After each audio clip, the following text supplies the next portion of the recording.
Hai saudare, ada cerita horor nih, dengerin ya. Kos itu murah, terlalu murah untuk sebuah nyawa. Dan perjalanan ini bukan untuk menyelamatkan, tapi untuk memilih siapa yang harus mati agar yang lain bisa hidup. Lena datang ke Malang dengan satu tujuan, kuliah dan hidup normal. Ia memilih kos milik Bu Astri, murah, rapi, dan terlalu sepi. Di halaman belakang ada kebun pisang. Dan di sanalah pertama kali Lena melihatnya. Pocong tergantung, diam, tapi kepalanya berputar menghadap ke arahnya.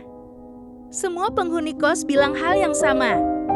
Kalau dengar suara malam-malam, jangan keluar kamar. Satu persatu penghuni kos jatuh sakit. Ada yang muntah darah. Ada yang mengigau menyebut namanya sendiri. Dan anehnya, piring makan mereka tidak pernah dicuci. Setiap malam, Bu Astri mengumpulkan piring kotor itu dan memasukkannya ke satu kamar kosong yang selalu terkunci. Kamar yang baunya seperti tanah kuburan. Ben-Hur, kakak Lena, datang setelah mendengar kabar aneh. Ia mantan aktivis kampus, skeptis pada hal gaib. Sampai suatu malam, ia melihat Pak Wiryo menggali tanah sambil membaca mantra. Dan dari lubang itu, terdengar suara anak kecil menangis. Di sisi lain Jawa, Lastini sedang melakukan perjalanan putus asa. Bukan roh biasa, tapi sesuatu yang butuh tumbal sebelum hari ulang tahun Kabisat. Semua dukun yang ditemui berkata sama.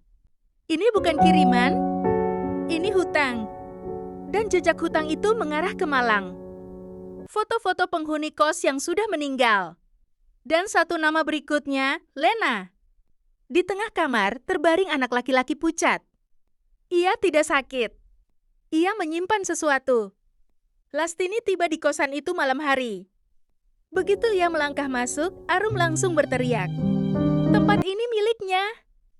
Dan pesugihan Bu Astri. Makhluk itu hidup dari Rego Nyowo. Rian sekarat.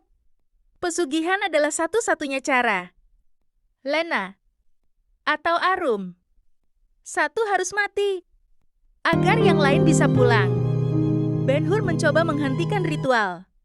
Pocong-pocong tergantung bergerak. Bu Astri berteriak memanggil nama anaknya. Ibu, aku sudah kenyang. Piring-piring pecah bersamaan dengan jeritan arwah. Makhluk itu menghilang, tapi tidak tanpa membawa sesuatu. Pagi hari, kos itu kosong. Lena selamat.